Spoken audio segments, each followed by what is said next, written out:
hoje, dentro de contabilidade geral, o assunto abordado será atos e fatos. No primeiro momento, nós temos os atos administrativos. O ato administrativo é uma ação que ocorre na empresa e que, em um primeiro momento, não irá impactar de forma contábil. Então, eu vou ter esse ato administrativo e eu não vou ter nenhuma mudança na contabilidade, né? Por exemplo, aí eu vou ter a contratação de um seguro. Se eu penso na contratação de um seguro, do ponto de vista administrativo, o que acontece com essa contratação do seguro? Há a assinatura do contrato de seguro e eu passo a ter a cobertura de um bem. O que vai acontecer depois para esse ato administrativo virar um fato contábil? Quando eu começar a pagar esse seguro ou quando eu efetivar o pagamento desse seguro e também quando eu começar a fazer a apropriação mensal do valor da despesa desse seguro. Então, num primeiro momento, ato administrativo, somente a assinatura do seguro e depois, normalmente, eles se configuram em fatos contábeis. Eu também tenho a contratação de um funcionário. E aí, pensando naquele mesmo raciocínio, o que acontece na contratação de um funcionário? Eu assino a carteira desse funcionário e ele começa a trabalhar na minha empresa. Nesse primeiro momento, somente um ato administrativo.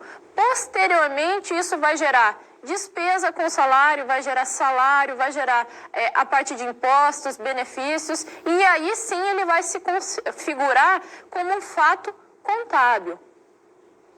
Um terceiro exemplo aí para eu entender esses atos administrativos é eu acender uma lâmpada dentro da empresa. O simples ato de eu acender a lâmpada não configura contabilmente nada, somente um ato administrativo. Porém, eu acender essa lâmpada vai me gerar aí no decorrer do mês a conta de energia e depois isso vai virar um fato contábil. Então, como foi falado, todos esses atos inicialmente não representam fatos contábeis. E aí, como eu falei, a questão do seguro, ele vai começar a ser pago, e aí ou a incorrência desse seguro, o fato do funcionário me gerar salários e encargos, e também a lâmpada de gerar a energia elétrica. E essa energia vai virar depois uma despesa e uma dívida para eu pagar. Então, tudo que eu tenho dentro da empresa, num primeiro momento, pode não gerar nenhum impacto contábil, ele só vai representar, em termos contábeis, um ato administrativo, mas depois existe uma tendência para que tudo isso vire fato contábil.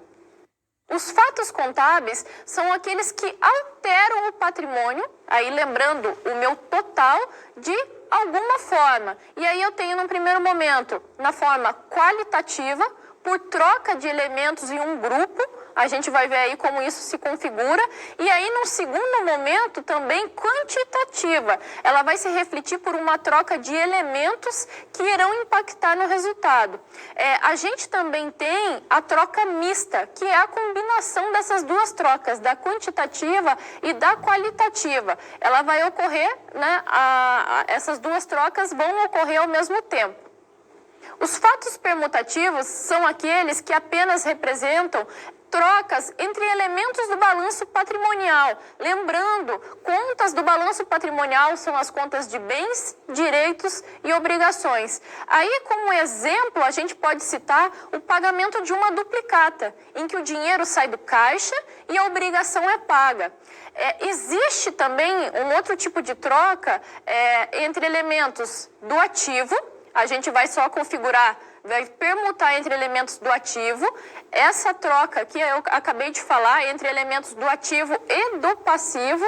E também vão ocorrer trocas entre elementos do passivo, dentro somente do passivo, e também outras trocas que podem ocorrer dentro do patrimônio líquido. Então, a gente tem vários aí momentos que podem ocorrer.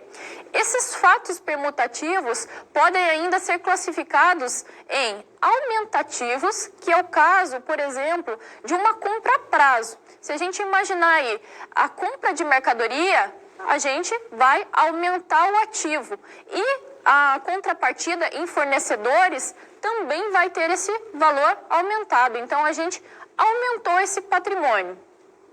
Para eu entender melhor essa minha situação aí de fato permutativo, eu tenho uma situação apresentada anterior a uma compra de mercadoria, então eu tenho um ativo ali só composto por caixa, R$15.000, e dentro do passivo eu não tenho nenhuma contrapartida de compra de mercadorias, que é a conta de fornecedores. Contabilmente, a conta que representa a contrapartida de compra de mercadorias é fornecedores. Então, essa seria a primeira situação caracterizada anterior à compra de mercadorias.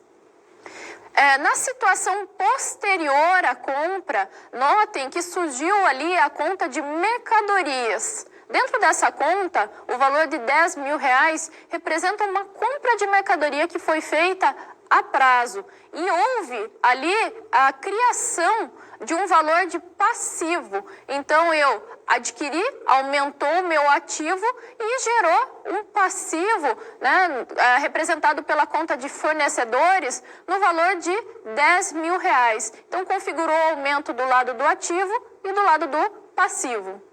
Existem também os fatos permutativos diminutivos, como, por exemplo, o pagamento de uma duplicata que diminui caixa e fornecedor. Para que seja possível compreender essa situação, é necessário visualizar dentro do passivo a conta fornecedores. Esta conta totaliza o valor de R$10.000.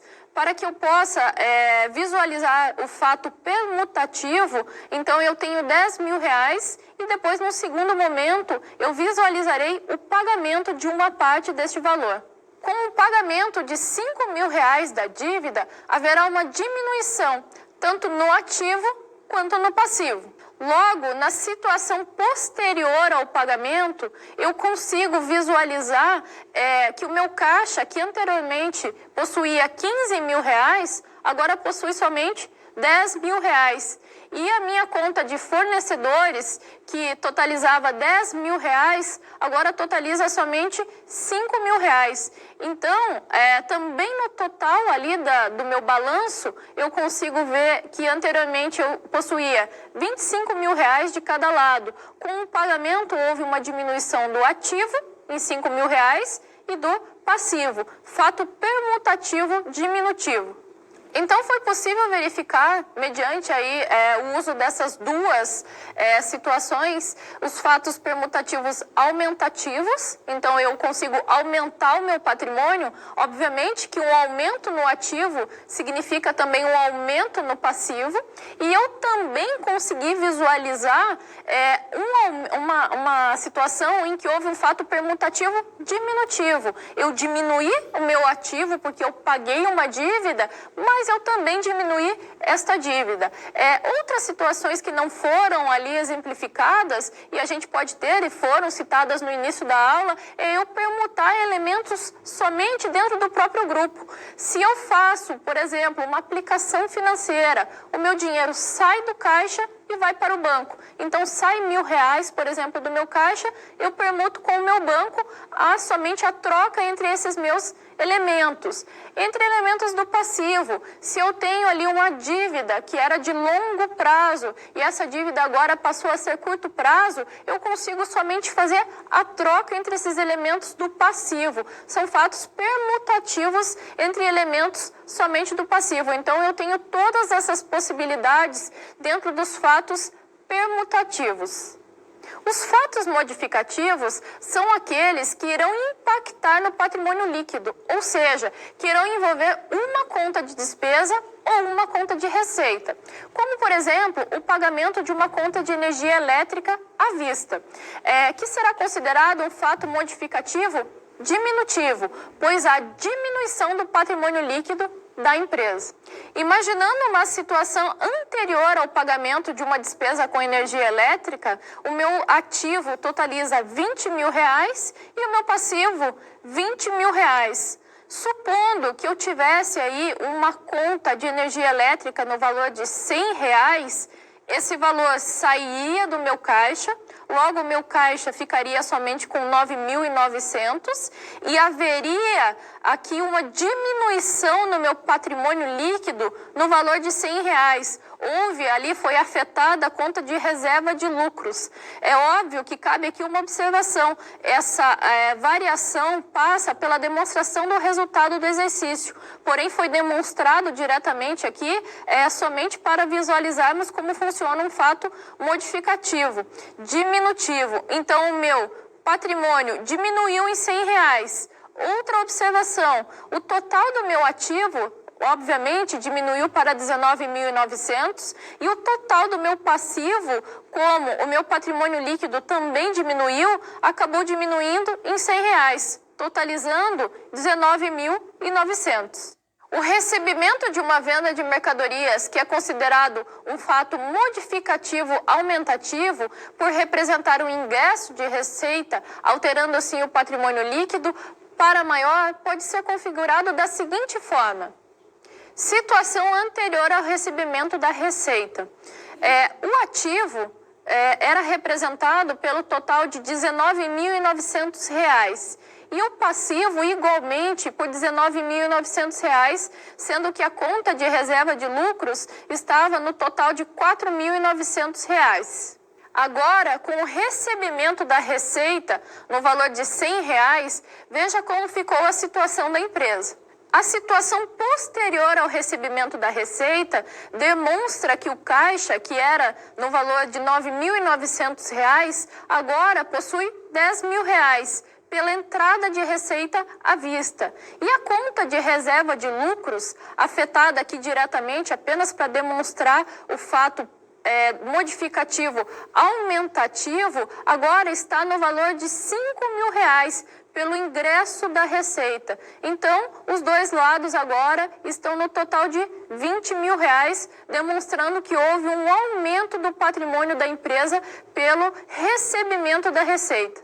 Então, foi possível visualizar ali com relação à questão desses fatos modificativos que sempre eu vou precisar inserir aí nessa questão uma conta de resultado. Quando eu pensar num fato modificativo diminutivo, uma despesa, e quando eu pensar aí num fato modificativo aumentativo, uma receita. Os fatos mistos, por sua vez, são aqueles que envolvem fatos permutativos e modificativos ao mesmo tempo, ou seja, contas de balanço, bens, direitos e obrigações, e contas de resultado, despesas e receitas. Um exemplo pode ser aí o pagamento de uma duplicata com juros. Isso aí vai me gerar uma despesa. Situação anterior ao pagamento de fornecedores com juros. Observando a configuração aqui do balanço, eu tenho dentro do meu ativo R$20.000 distribuído em caixa e clientes, R$10.000 para cada um. E dentro do meu passivo, eu possuo aí fornecedores ou duplicatas a pagar no valor de R$5.000. Juntamente com as outras contas, totalizam R$20.000. Supondo que o valor total de fornecedores foi pago em atraso, o que gerou juros no valor de R$500, logo a situação ficará da seguinte forma. Logo, eu posso observar nessa situação posterior ao pagamento de fornecedores com juros que houve uma diminuição do caixa, primeiramente pelo pagamento de R$5.000 de fornecedores e, num segundo momento, pelos R$500 de juro. Logo, quando eu observo o meu passivo, eu vejo, em primeiro lugar, que meu valor de fornecedores zerou, pois eu paguei a dívida com os fornecedores, e também houve diminuição na conta de reserva de lucros, porque houve o impacto da despesa com juros. Assim, houve um fato misto, diminuindo o valor do meu ativo e do passivo, e também gerando um impacto no valor do patrimônio líquido, pelo valor gerado pela despesa com juros no valor de R$500. Agora, será caracterizado um fato misto aumentativo. Supondo que o valor de clientes foi recebido com atraso de alguns dias, o que gerou juro de R$500. Dessa forma, o novo balanço patrimonial ficará da seguinte forma. Situação anterior ao recebimento de clientes com juros. Observe que a conta caixa possui R$10.000 e a conta de clientes R$10.000, totalizando R$20.000 no ativo. E agora houve o recebimento de um valor de clientes com juros, o que caracteriza receita. A situação posterior ao recebimento de clientes com juros demonstra que o caixa agora possui R$ 20.500 e o valor de clientes está zerado, ou seja, foi recebido o valor total de clientes. Além disso, houve também um aumento na conta de reserva de lucros no valor de R$ 500, uma vez que foi recebida uma receita com juros, porque o cliente atrasou o pagamento e isso impactou de forma positiva no meu patrimônio, aumentando também esta conta. Dentro dos meus fatos mistos, foi possível notar que eu preciso envolver aí algumas contas contábeis, as contas patrimoniais e também as contas de resultado. E tudo isso ao mesmo tempo. Para eu caracterizar a diminuição, houve aí o pagamento de um fornecedor com juros. E para eu caracterizar o aumento, houve o recebimento de um cliente com juros. Então foi possível notar que a gente fez aí permuta entre contas do ativo e também entre contas do ativo e do passivo, e esse movimento ocorreu ao mesmo tempo em que houve impacto no patrimônio líquido. Então isso vai configurar sempre um fato misto. Neste tópico, foi possível ver quais as ações que não impactam, não influenciam diretamente a contabilidade, os atos administrativos, e aquelas que têm impacto direto, que são conhecidas como fatos contábeis.